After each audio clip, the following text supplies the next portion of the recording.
오늘 말씀을 제목으로 따라 하시겠습니까? 하늘에 있는 영원한 집을 준비하라.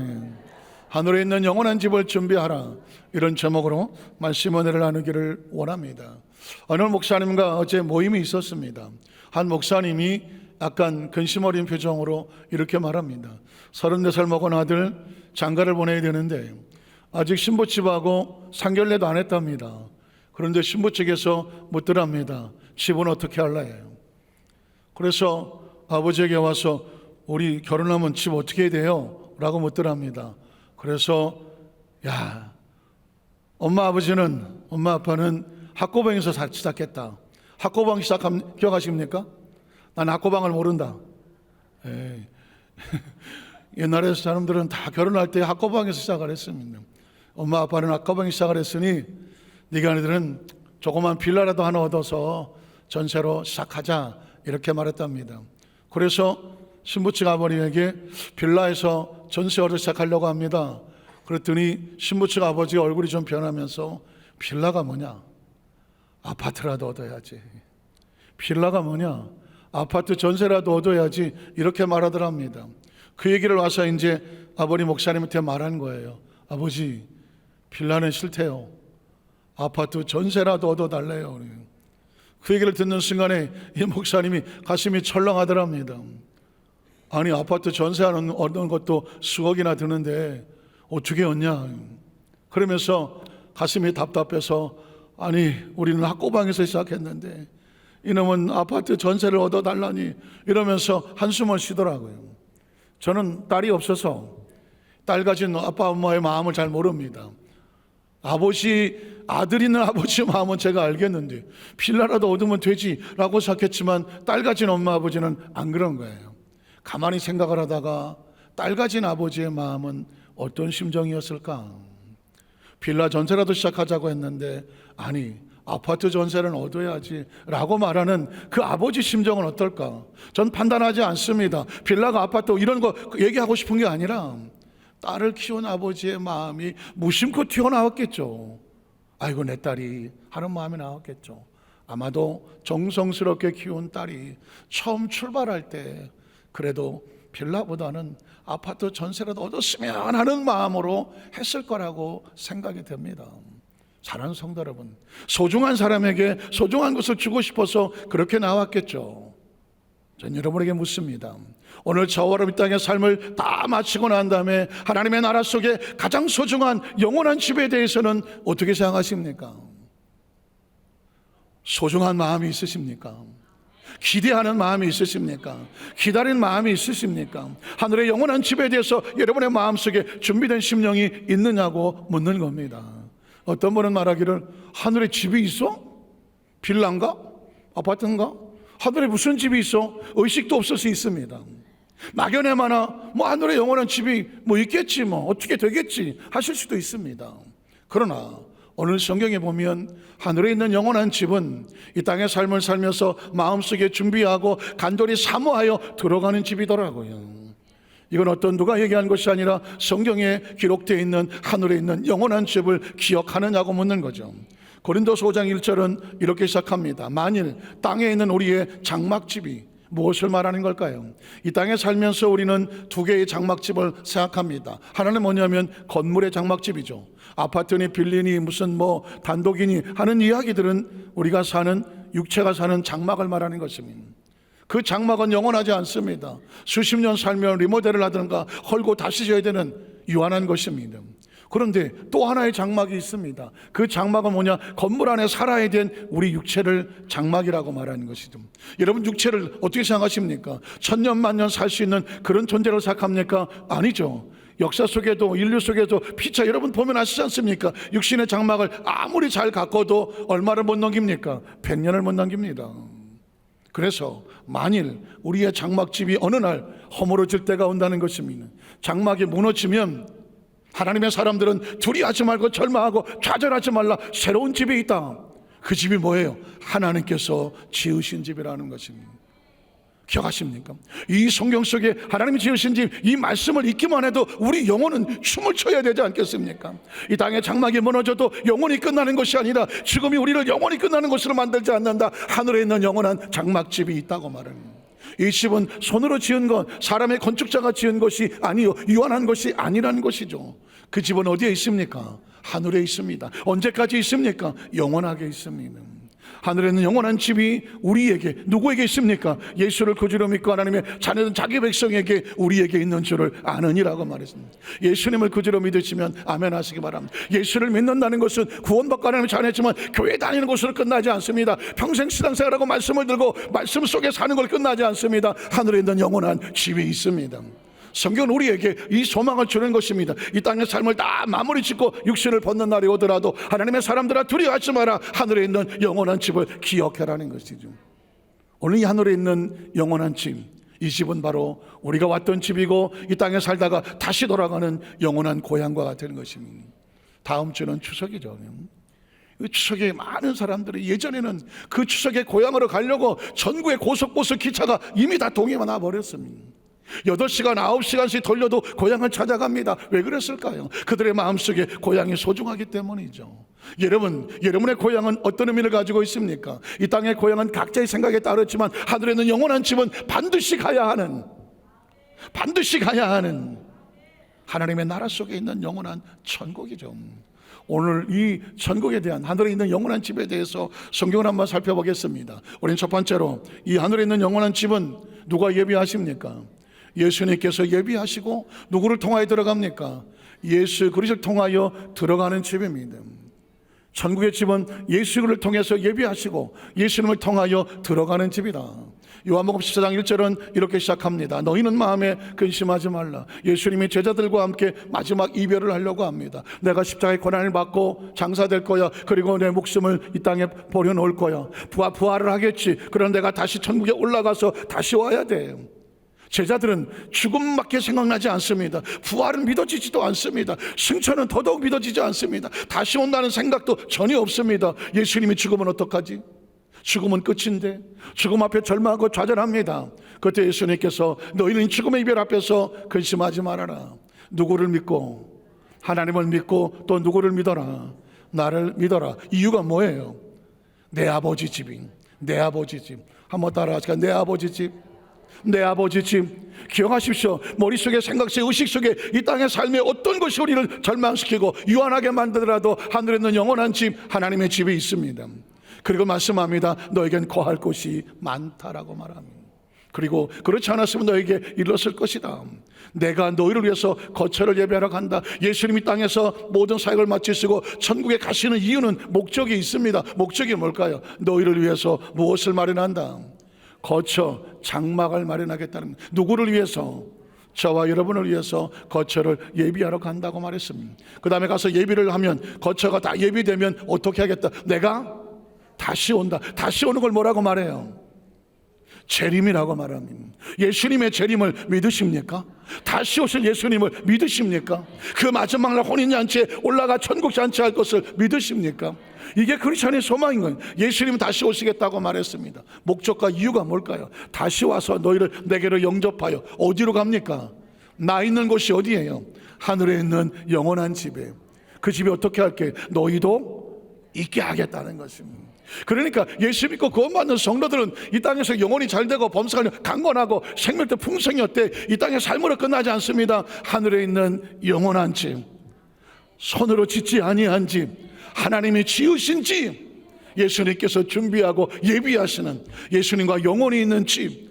아마도 이렇게 얘기해도 천국이 막연할 사람이 있을 겁니다. 천국이 뭐 이렇게 피부에 와닿지 않는 사람도 있을 것입니다. 천국 막연하고 어렴풋하고 마음에 확신이 없는 사람도 있을 수 있습니다.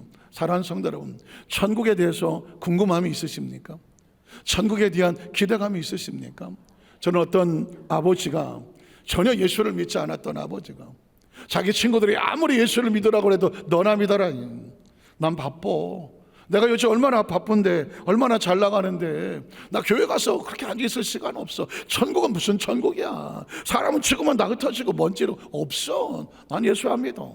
그랬던 사람이 자기 아들 하나가 그렇게 아빠 예수 믿고 우리 같이 주일날 교회 가요 그렇게 얘기해도 야 너 나가라 너 나가, 난 그런 데 별로 관심이 없어, 매몰차게 거절했던 그 사람이 안타깝게 어느 날 자기 아들이 먼저 세상을 떠납니다. 세상에 가장 이 땅에서 가슴 아픈 일이 뭐예요? 자식을 앞세우는 거라고. 제가 지난 주간에 성령대망회 동안에 이 간증을 얘기한 적이 있습니다.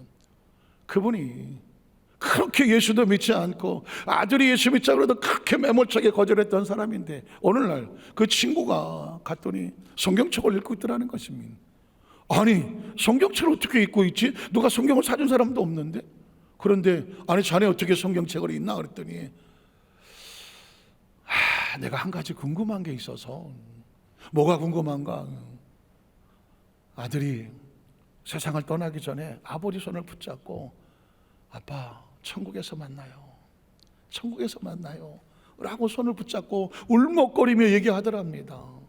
그때는 너무 경황이 없어서 그래 천국에서 만나자 아들을 보내면서 마음에 처절한 눈물이 나왔어. 그래서 세월이 지나고 나 보니까 어느 날 문득 우리 아들이 있는 천국은 어떤 곳일까? 우리 아들이 그렇게 마지막에 아빠 천국에서 만나요 라고 말했는데 그 천국은 어떤 곳일까? 도대체 내 아들은 어디 그 천국에서 어떻게 하고 있는 걸까? 궁금해 견딜 수가 없더라는 것입니다. 그러면서 성경을 펼치기 시작했다는 겁니다. 천국을 알고 싶어서, 천국이 궁금해서, 내 아들이 있는 곳이 궁금해서 내 아들이 손잡고 울먹거리며 천국에서 만나자고 그랬는데 내가 뭘 알아야 천국을 가든지, 천국에 내 아들이 지금 어떻게 하고 있는지 견딜 수 없어. 보고 싶은 그 아들이 천국에서 어떻게 하고 지내는지를 알고 싶은데 누가 말해줘? 그래서 성경을 읽고 있다는 것입니다. 사랑하는 성도 여러분, 저는 그 사람의 이야기를 들으면서 오늘 크리스천들에게 도전합니다. 당신들은 예수께서 예비하신 그 영원한 집이 궁금하십니까? 정말 궁금합니까? 궁금해서 내가 들어갈 천국, 예수님이 준비한 그 천국에서 내가 들어갈 천국에 대한 소망과 기대감을 가지고 준비하며 살아가느냐, 기대하며 살아가느냐, 꿈꾸며 살아가느냐라고 묻고 싶은 겁니다. 오늘날 크리스천들은 너무 바쁩니다. 사업하기도 바쁘고 돈 벌기도 바쁘고 공부하기도 바쁘고 애나 어른이나 안 바쁜 사람이 없습니다. 여러 가지 많은 일을 하느라고 정신이 없습니다. 천국은 차후 얘기지 뭐. 나이 한 100살 먹어서 뭐 오늘 내일 할 때 그때나 뭐 생각할 천국, 혹시 이렇게 생각하십니까? 사랑하는 성도 여러분, 천국은 그렇게 만만한 곳이 아닙니다. 이 땅의 삶의 마지막 최종의 목적은 천국이어야 되는데 평생 신앙생활 잘하고 천국에 들어갈 수 없다고 하면 이거 참 처참한 일은 없지 않습니까? 제가 여러분에게 천국이 어떤 곳인지를 말씀드리려고 합니다. 요한복음 4장 6절에 보면 예수님을 통해서만 들어간다고 말합니다. 예수께서 이르시되 내가 곧 길이요 진리요 생명이니 나로 말미암지 않고는 아버지께로 올 자가 없느니라.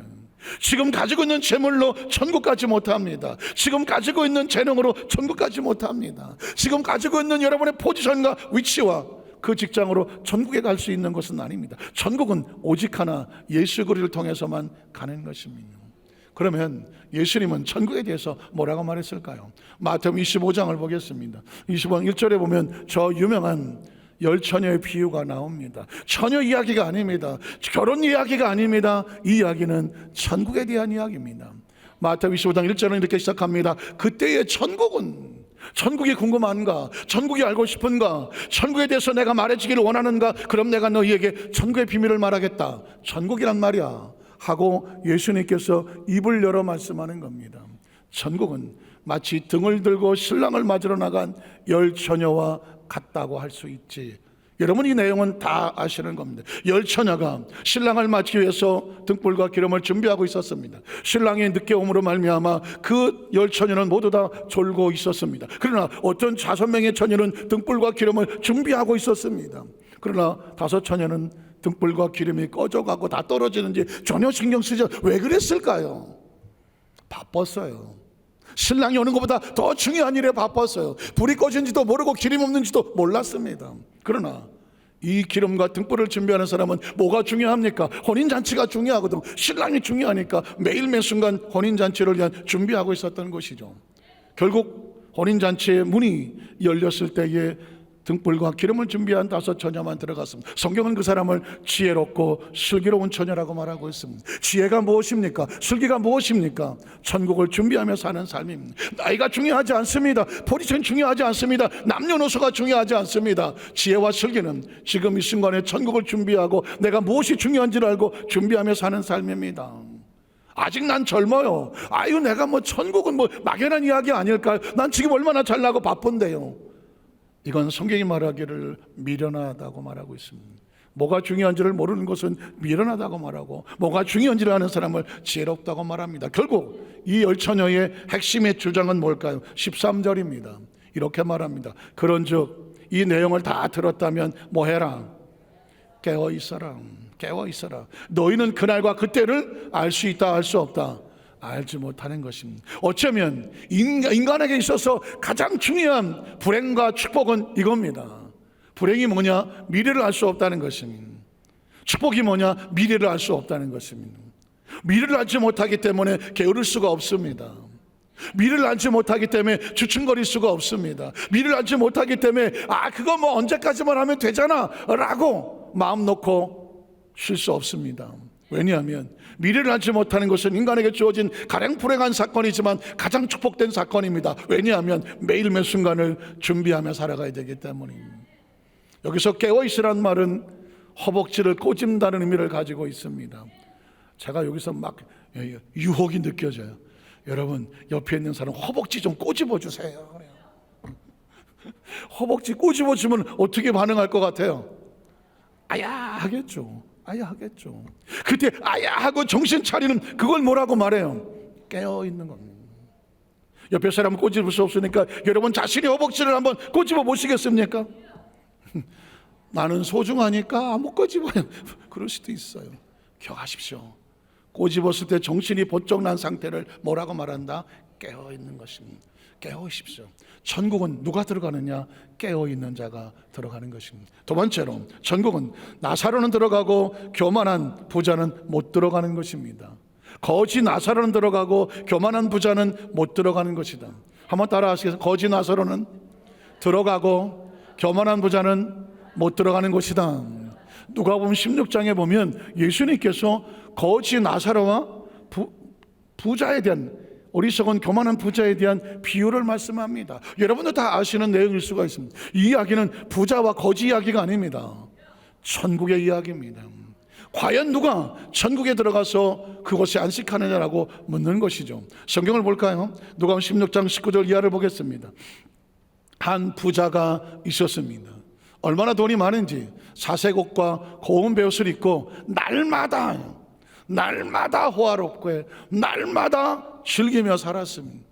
내 인생은 이제 최고의 축복이야. 이 세상에 거칠 것이 없었습니다. 모든 걸 다 소유했는데 자, 그랬는데 그 다음 절에 보면 그런데 그 집 앞에 나사로로 가는 한 거지가 헌데투성이로 그의 대문 앞에 버려진 채 있었습니다. 그 부자의 상에서 떨어지는 것으로 배불리려고 하지만 심지어 개들이 와서 다 뺏어 먹는 바람에 그것조차도 못 먹고 굶주릴 정도였었습니다. 자, 그런데 그 다음 절에 또 이어지는 걸 봅니다. 거지가 죽습니다. 인생에 죽지 않을 사람이 있나요? 인생에 피할 수 없는 두 가지, 태어난다는 것과 죽는다는 것. 태어난다는 것과 죽는다는 것. 거지도 죽고 부자도 죽고. 거지가 죽었습니다. 그런데 그 거지는 알고 보았더니 세상엔 거지였었지만 천사들에게 받들려서 아브라함의 품은 예비된 천국의 집에 들어갔었습니다. 그런데 그 집에 부자도 죽었습니다. 부자는 죽어서 역시 장사됐는데 천사가 오지 않습니다. 오히려 그는 음부에 끌려가서 고통 중에 눈을 들어서 멀리 아브라함과 그의 품에 있는 나사로를 보게 됩니다. 지옥에서 천국에 있는 나사로를 보게 됐습니다. 이 세상 살 때는 자기 집 앞에 있었던 거지 같은 존재였는데 이 세상을 떠나고 봤더니 그 거지는 천국에서 안식하고 있으며 자기는 지옥에서 피투성이로 전락하고 있었습니다. 그래서 그 부자는 이렇게 말을 합니다. 그 다음 절에 보면 불러이르되 아버지 아브라함이여 나를 긍휼히 여기셔서 나사로를 천국에 보내어서 나에게 보내서 손가락 끝에다가 물을 찍어서 내 혀를 서늘하게 하든 내가 이 불 가운데서 괴로워 죽게 되었으니 저 나사로를 보내서 나에게 물 한 방울만 떨어달라고 말했습니다. 사랑하는 성도 여러분, 이 이야기는 성경 속의 수많은 스토리 속의 이야기 하나로 전락하지 않습니다. 지금 저와 여러분이 인생의 삶을 마무리했을 때 과연 나사로 같이 될 것이냐, 부자 같이 될 것이냐, 저와 여러분의 현실적인 이야기입니다. 현실적인 이야기입니다. 왜냐하면 저와 여러분은 피할 수 없이 태어났습니다. 우리는 피할 수 없이 이 땅에 삶을 다 마치고 우리도 죽을 겁니다. 과연 우리는 나사로처럼 될 것이냐, 아니면 부자같이 될 것이냐, 그건 우리의 선택에 달려있기 때문입니다. 이 세상에 부족함이 없었던 그 부자는 그 지역에서 물 한 방울이 없었습니다. 그 흔한 생수 한 병을 사서 마실 상황이 안 됐습니다. 그래서 나사를 통해서 물 한 방울만 떨어달라고 그렇게 고통을 호소했습니다. 자, 그 다음 절에 봤더니 이렇게 말합니다. 아브라함이 이르되 너는 살아있을 때 좋은 것을 받았고 나사로는 고난을 받았으니 이것을 반드시 기억해라. 누구한테 기억하라고 말하는 것입니까? 예수님이 성경 기록해놓고 누구한테 기억하라고 말하는 것입니까? 저와 여러분입니다. 이 말씀을 듣고는 저와 여러분이 반드시 기억해야 됩니다. 이제 그는 여기서 위로를 받고, 여기가 어딥니까? 하나님의 나라, 하늘에 있는 영원한 집에 위로를 받고, 너는 어디서? 그 음부에서, 지옥에서 괴로움을 받느니라. 그 다음 절을 보면 그뿐 아니라 너희와 우리 사이에 큰 구렁텅이가, 천국과 지옥 사이에는 움직일 수가 없는 엄청난 공간이 있어서 어떻게, 그 다음 절에 보면 여기서 너희가 건너가고자 하되 갈 수도 없고, 천국과 지옥은 왕래할 수 있는 것이 아니고 거기서 우리에게 건너올 수도 없게 했다라고 말씀하고 있습니다.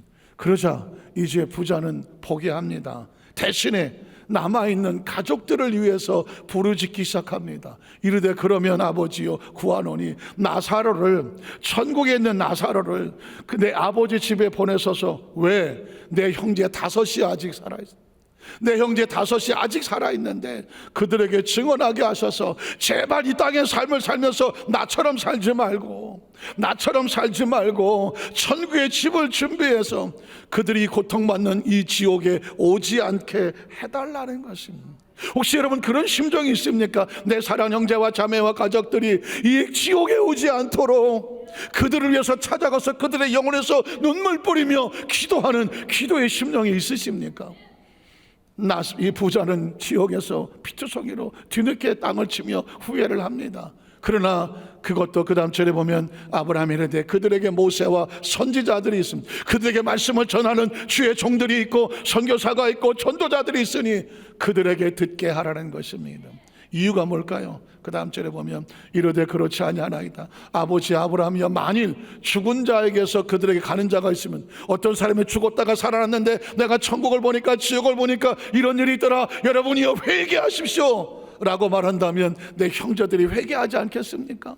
그랬더니 그 다음 절에 이렇게 말합니다. 모세와 선지자들에게 듣지 않냐면, 하나님의 종들에게, 선교사들에게, 전도자들에게 말씀을 증거하는 지금 이 시대에 이 말씀을 듣고도 회개하지 않는다면, 이 말씀을 듣고도 돌이키지 아니한다면, 이 말씀을 듣고도 천국을 준비하지 않는다면, 이 말씀을 듣고도 지옥에 가는 줄을 모르고 그 길에 여전히 소송거리고 있다고 하면, 죽었다가 살아난 자가 있다고 할지라도 그 사람은 그 말을 듣지 아니할 것이다 라고 말합니다. 사랑하는 성도 여러분, 이게 바로 부자와 나사로 거지를 통해서 우리에게 외치고 있는, 당신은 이 땅에 삶을 마쳤을 때 어느 길을 선택하시겠습니까? 부자의 길입니까? 아니면 나사의 길입니까? 라고 질문하는 거죠. 혹시 여러분 이 비유를 읽을 때마다 저는 이런 질문을 했습니다. 그러면 부자는 다 지옥 가나? 부자는 다 지옥 가나? 그러면 거지가 돼야 천국 가나? 내용만 보면은, 아니 부자는 죽어서 지옥을 가고 나사로는 죽어서 천국을 갔다고 하면 도대체 부자로 살면 다 지옥 가나? 난 거지로 살아야 되나? 이렇게 단순하게 질문할 수도 있는 상황이거든요. 그러면 성경 속에서 말하고 있는 부자는 어떤 게 의미인가? 이 부자는 자신의 삶에, 이 땅의 삶에 그 부를 누리고 준비하고 누리는 동안에 죄송하지만 천국에는 아무런 집 한 채도 없었다는 것이죠. 그런 믿음도 없었고 소망도 없었고 예수도 없었고 하늘에 소망도 없고 기대도 없고 기다림도 없고 남을 위해서 하나님을 산다는 의미가 없었습니다. 이 사람은 이 땅에서는 부자일지 모르지만 그는 천국에는 집 한 채도 없는 거지였었습니다. 거지 나사로는 우리가 보기에는 아무것도 없는 거지처럼 살았지만 그는 이 땅에 욕심을 피워서 거지라는 것이 딴 게 아닙니다. 아까 성가대 찬양이 기가 막힌 찬양을 했습니다. 심령이 가난한 자가 복이 있습니다. 뭐가 거기에 계십니까? 천국에. 심령이 가난하다는 얘기는 이 세상에다 마음을 빼앗기지 않아요. 죄 많은 이 세상은 내 집이 아니에요. 내가 이 세상에 마음 뺏기지 않고 생각 뺏기지 않고 이 세상의 물질에 내 인생을 걸지 아니하고 하나님이 나를 소중히 여기고 하나님께서 소중히 여기며 내 인생의 최종 목적지는 이 땅이 아닌 거예요. 하나님의 나라는 소원이 있는 사람이, 그래서 이 땅에 욕심이 없는 거예요. 이 땅에 정들고 싶지 않은 거예요. 이 땅에 주어진 삶을 맞지 않는 나라에 저 영원한 초소에 대한 소망이 있는 거예요. 이 사람은 땅에선 거지라고 불렀지만 하늘에서는 부자라고 불렀다는 것입니다. 질문하는 겁니다. 당신은 하늘에서 거지입니까? 부여자입니까? 이 땅에선 부자일지 모르지만 이 땅에선 거지처럼 보일지 모르지만 당신의 지금 마음의 상태는 심령이 가난하여 천국을 소유하고 있습니까? 심령의 육신의 정욕과 안목의 정욕과 이생의 자랑에 충만해서 천국이 들어올 틈이 없어서 바삐 살다가 보니 천국엔 집 한 채도 없는 거지입니까? 라고 묻는 것입니다. 요즘 MZ세대, 사실 MZ세대뿐이겠습니까? 애어른할 것 없이 너무 바빠요. 주일날 예배 나올 시간 없어요. 나 공부하러 가야 되는데, 나 돈 벌러 가야 되는데, 하나님의 날이라고 했지만 그건 하나님의 사건이고 난 내 사건, 내 인생 살기 바빠요. 봉사, 야 별로 그런 거 하고 그냥 주일날 예배만 드리겠지. 내가 주님의 나라에서 뭘 헌신을 합니까?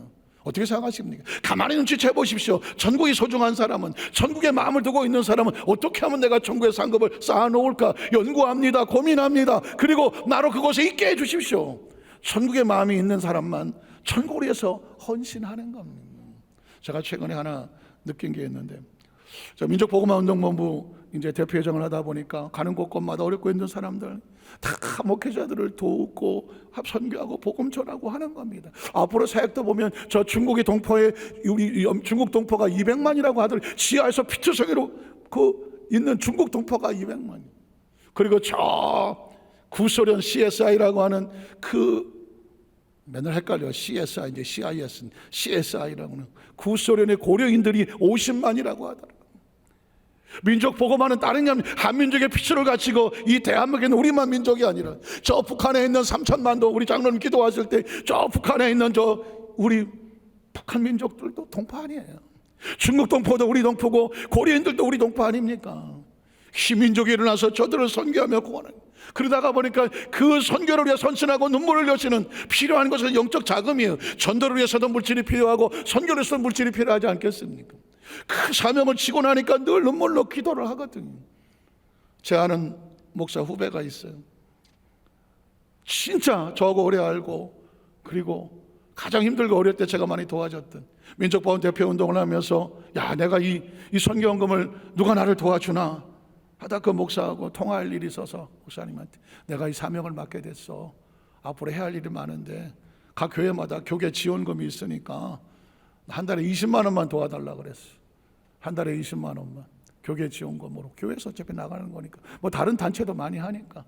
진짜 자존심 크게 물고 사명 때문에 내가 내 돈 20만 원 달라고 했겠어요? 앞으로 좀 도와줘라 그랬더니 알았습니다 그랬는데, 알았다 그래서 진짜 나는 알았다 그러면 서울 사람들은 오케이로 알아듣거든요. 알았습니다 그러면 해주겠다는 얘기잖아요. 근데 알았다고 하는 거 아직까지 소식이 없더라고. 아무 소식이 없더라고. 연락도 없고. 그때 제가 느꼈습니다. 전화하면 안 받겠지. 사람이요. 20만 원 빌려달라고, 20만 원 도와달라고 한 거예요. 사람이 돈 20만 원이라도 아무리 해도 마음이 열리지 않으면, 그 마음에서 마음이 열리지 않으면 돈 20만 원도 선교헌금하기 쉽지 않더라고. 지원하기 쉽지 않아. 충분히 이해하려고 합니다. 어렵구나, 힘들어서 그렇겠구나. 전화하지 않습니다. 제 마음속에 이런 마음이 듭니다. 사람에게 다시 도와달라고 하지 마라. 사람에게 붙잡고 너 나 좀 도와줘라 하지 마라. 하나님의 나라는 구걸하는 것이 아니다. 하나님의 나라는 나 좀 도와줘 라고 가서 어디 가서 손 내미는 거 아니다. 이제 이후로 어떤 사람에게도 아무리 친하고 아무리 내가 마음 털어놓고 얘기할 만한 사람이라도 얘기하지 말아야 되겠구나. 그런 마음을 씌웠어요. 왜냐하면 천국이 그렇거든요. 천국이 소중히 여기지 않은 사람은 천국을 위해서 단 1원도 아깝습니다. 여러분 생각해보세요. 저 하나님의 나라 위해서 여러분이 단 1원도 아깝잖아요. 그러나 천국이 소중한 사람은요, 얼마를 놔도 아깝지 않습니다. 참 하나님의 위로가 있었네요. 아까 2부 예배 끝나고 내려갔더니 어느 권사님이 아유 목사님 너무 불쌍해 보여서 감사한 건 가져왔대. 너무 민족 보고만 뭐 환가한다고 그렇게 애절하게 부르고 기도하는데 살다가 우리 권사님이 목사님 너무 불쌍해 보여서요, 제가 검사한 거 이거 선교하는데 쓰겠어 좀 도와드리라고 가져왔어요. 눈물 나더라고요. 여러분 돈이 10만 원도 쉽지 않게 안 열렸는데 그게 열리는 마음은 뭐예요? 하나님이 열어주지 아니하면 선교금, 전도금, 물질은 절대로 하나님이 열지 아니하면 사람은 못 열어요. 저는 성경 속에서 왜? 저는 강단에서 물질 얘기 11조 하세요 뭐 하세요 하는 얘기 처강하고 싶지 않아요. 이때까지 목회하면서 자존심 하나 붙잡고 있는 게 그거든. 성도들이 물질 얘기는 하지 않는다. 그랬는데 성경에 보니까 내 물질이 있는 곳에 내 마음이 있다고 하더라고요. 내 물질을 하나님의 나라에 쌓아놓으라고 하더라고요. 왜 예수님은 걸림돌이 될 수 있는 그 물질 얘기를 할까? 마태복음 19장에 한 부자가 예수님을 찾아옵니다. 예수님, 어떻게 하면 천국을 갈 수 있을까요? 그랬더니 예수님께서 이렇게 말합니다. 너 가지고 있는 재산 다 팔아. 그걸로 가난한 자 도와주고 선교하고 구제해. 그랬더니 이 부자가 젊은 사람인데 그 이야기를 듣고 뒤로 돌아 그냥 가더라. 뭐 하면서 갔어요? 근심하면서 갔습니다. 근심하며 돌아서서 그냥 가더라 그랬어. 천국 가는 무슨 어떤 방법이 있는 줄 알았어. 길이 있는 줄 알았어. 그랬더니 너 가지고 있는 재산을 다 팔아서 가난한 자 도와주고 전도하고 선교해. 그랬더니 그 부자가 근심하며 돌아가는데 왜 근심할까요? 재산이 너무 많아. 재산이 많아. 그럼 이걸 내가 어떻게 다 팔아? 어떻게 해서 내가 구했는지. 주님께서 그 사람에게 재산을 다 팔라고 했겠습니까? 그 재산을 다 팔하려고 했겠습니까? 지금 너에게 소중한 것이 무엇이냐? 물질이 중요하면 천국은 못 가. 그러나 천국이 소중하면 네 물질을 천국을 위해서 쓰겠지. 중요한 것은 네 마음에 어떤 마음이 있는지를 묻고 싶었던 거죠. 그래서 아주 예수님이 조크를 하나 하죠. 개그를 연구하는 사람은 아마 예수님이 아주 뛰어난 개그맨이었을 거다라고 하는 조크 이야기를 합니다. 왜냐하면 그 이야기를 하고 나니까 제자들이 예수님 앞에 부자가 근심하여 가는 걸 보고 왜 저 사람 그냥 갔을까요? 했을 때 예수님께서 제자들을 보면서 이렇게 말합니다. 야, 부자는 말이야, 천국에 들어가려면 낙타가 바늘귀에 들어가는 것보다 어려워. 여러분 혹시 아십니까? 모르는 사람은 그냥 그런가 보다 하겠지만 바늘 여기다 싣고자 보셨습니까? 요거 어렸을 때 눈 밝았을 때는 다 집어넣었지만 이게 점점 이거 바늘 끝에 침 묻히는 이유 아세요? 실에 침 묻히는 이유 아세요? 빳빳하게 쓰라고. 그래갖고 그거를 몇 번 실수해야 집어넣잖아요. 바늘귀에 실 꼽는 것도 어려워. 그런데 거기에 낙타가 들어가요? 벌써 이 얘기를 하는 순간 유대인들은 상상을 하면서 웃음보가 터집니다. 바늘귀에 무슨 낙타가? 혹시 낙타가 짐승이니까 제가 낙타 대가리 들어갔다고 쳐요. 대가리 들어갔다고 치자고. 그럼 뒤에 뭐가 있어요? 혹이 2개나 있어. 이게 들어가겠어요? 안 들어가겠어요? 절대 못 들어가죠. 그러니까 부자가 천국에 간다는 건 절대 불가능하다는 얘기입니다. 그럼 그 부자는 뭐예요? 그 부자는 뭐예요? 이 세상에서 물질이 내가 최고 중요하기 때문에 내가 죽을 때도 싸들고 갈 거야. 이런 부자는 천국에 못 간다는 겁니다. 그러나 천국이 소중하기 때문에, 내가 갈 하늘의 영원한 집이 소중하기 때문에 내게 물질이 있어도 그 물질이 목적과 이유가 있는 거예요. 구제할 줄도 알고 전도할 줄도 알고 선교할 줄도 안다면 이 사람은 천국의 진짜 부자가 되는 거예요. 믿으십니까? 알렉산더라고 하는 유명한 대왕이 그런 얘기를 했습니다. 그 사람은 나이 30대 마게도니아 유럽을 정복했습니다. 더 이상 정복할 곳이 없어서 땅을 치고 울었다는 사람, 내가 정복할 땅이 없나 울었다는 사람입니다. 근데 그 사람이 세상을 떠날 때 자기 관에 특별한 주문을 했습니다. 양쪽에 구멍을 내달라고 말했죠. 그리고 그 관이 나갈 때에 손을 바깥에 내달라고 말했습니다. 왜 그랬을까요? 왜 그랬을까요? 천하의 알렉산더도 이 세상을 떠날 때에 무슨 손으로 가더라? 빈손으로 가더라는. 그 알렉산더 왕이 죽으면서 내가 남은 이 백성들에게 무슨 교훈을 주고 가야 할까? 천하의 알렉산더도 이 세상을 떠날 때는 빈손으로 가더라. 여러분들이요, 인생에 살면서 어차피 이 세상을 떠나 빈손이요, 주어진 모든 것을 가지고 사람답게 자신들의 기쁨과 보람을 느낄 수 있는 길에 최선을 다해서 하시오. 그게 알렉산더의 마지막입니다. 부자와 나사렛의 교훈은 딴 것이 아닙니다. 당신은 이 땅에서 어떻게 살았는가? 하늘의 영원한 부자의 집을 짓고 있는가라고 우리에게 질문하는 것입니다. 마지막 세 번째로, 천국은 각자 행한 대로 영광과 상급을 받는 곳입니다.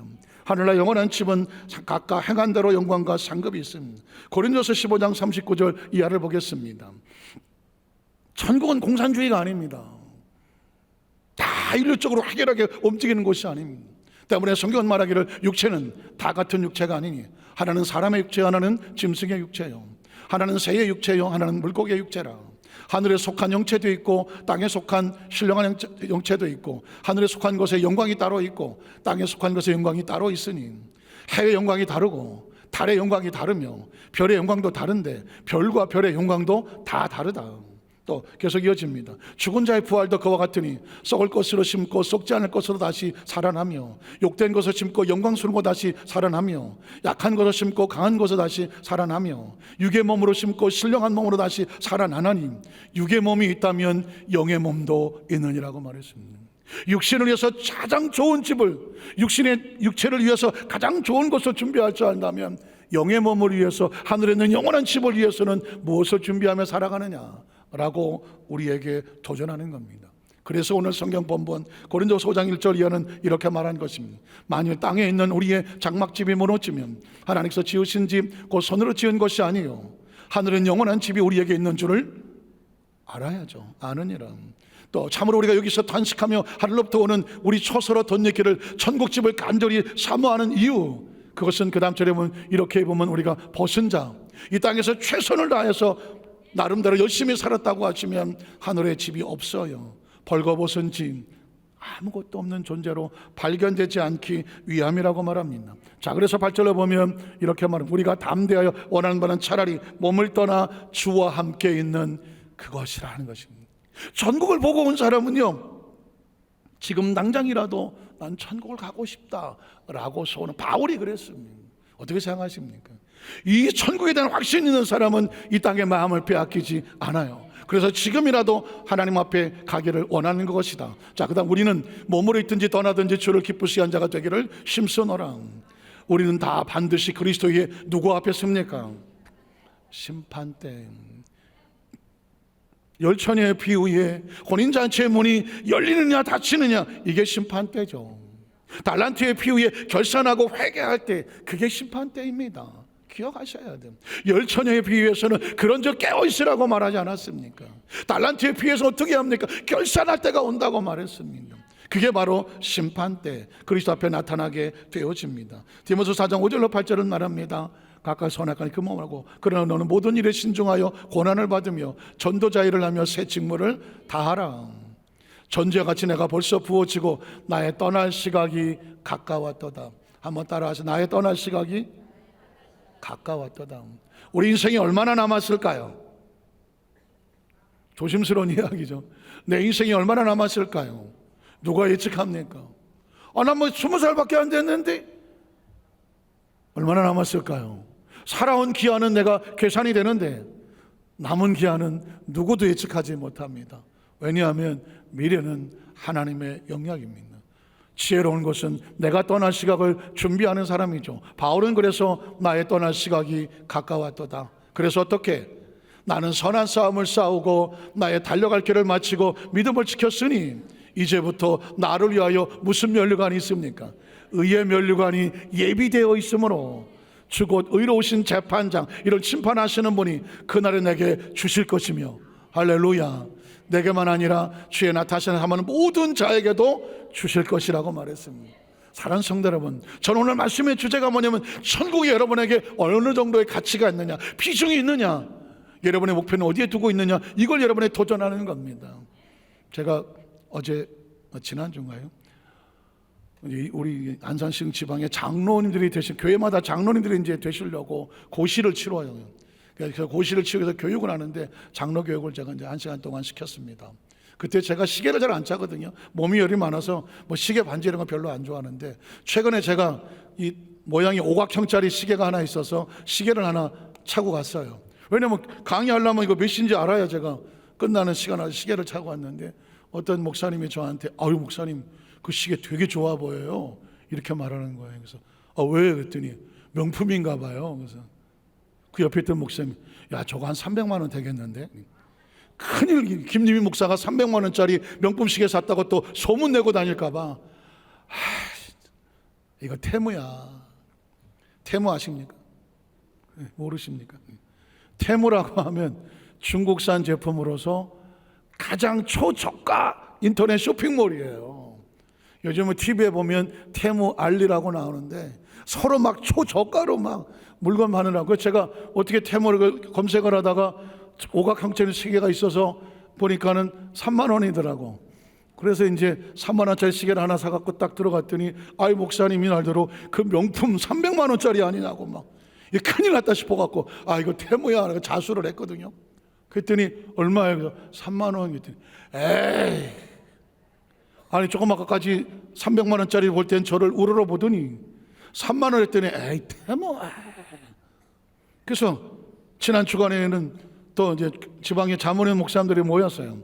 그때 제 시계를 처음 보는 사람이 목사님 그거 어떤 시계야? 그랬더니 설명을 하려고 했더니 아까 그 테무를 알고 있는 목사가 저 테무예요. 야 사람이 이렇게 취급당하더라고. 명품이라고 그럴 때는 명품이에요 이렇게 보더니 테무라고 고백을 했더니 나를 갖다 저거 테무예요. 지난 목요일 저녁인가 우리 교육자들하고 이제 성령대방에 한다고 쓰고 나오니까 저녁에 밥이나 먹으러 가자. 밥 먹으러 갔더니 또 물어보는 거야. 목사님 시계가 테무야. 그랬더니 여기 사회 보는 강 목사가 그걸 또 인터넷으로 구글에서 검색을 해서 얼마짜리인가. 내가 3만 원이라고 얘기했는데 보니까 테무는 3만 원인데 알리에서는 6,500원이더라고. 나는 목사님 6,500원인데요? 6,500원이야? 내가 6,500원짜리를 3만 원에 샀어. 아니야 설마. 내가 뒤져봤더니 6,500원이나. 나 진짜 제가 느끼는 건 뭐냐면요, 사람은 각자 자기의 가치를 둔 것에 대해서 비중을 두는구나. 전 여러분에게 천국이 소중하십니까? 정말 천국이 여러분에게 선명하십니까? 여러분이 가지고 있는 인생을 다 털어서도 천국을 더 소유해야 될 그럴 가치가 있습니까? 천국에 이 가치가 있는 사람은 세상을 살아갈 때 허투루 살지 않아요. 마음대로 살지 않아요. 하고 싶은 대로 살지 않아요. 왜? 천국에 가야 하니까. 천국에 영원한 집을 준비해야 되니까. 물질에 마음 뺏기지 않아요. 세상에 마음 뺏기지 않아요. 세상의 유혹의 육신의 감정과 안목의 정의사에 따른 게 그냥 막 흔들리고 엉청망청 살지 않아요. 천국의 소중한 집을 두기 위해서 그 가치를 아는 사람은 최상의 가치를 두고 살아요. 오늘 말씀을 정리하면서 우리가 남은 날수가 얼마나 될지는 아무도 몰라요. 그러나 어떻게 살아야 될지는 알아요. 하늘에 있는 영원한 집, 손으로 짓지 아니한 집, 아버지께서 지으신 집, 내 아버지 집에 영원히 있게 하리라. 오늘 저와 여러분의 삶의 가운데 이 땅에 최선을 다하여 하늘의 집을 준비하고, 해의 영광이 다르고 달의 영광이 다르고 별의 영광이 다르고 별과 별의 영광이 달라. 네가 이 땅에서 하나님 앞에 최선을 다한 그것이 하나님의 나라의 아름다운 집을 짓게 될 것이다. 이 소망을 가지고 이 땅의 삶의 나그네의 삶을 최선을 다하여 축복의 기회로 삼으시고 한 사람도 빠짐없이 다 천국에서 만나시는 우리 성도 되시기를 주님의 이름으로 축원합니다. 기도하겠습니다. 전능하신 하나님 아버지,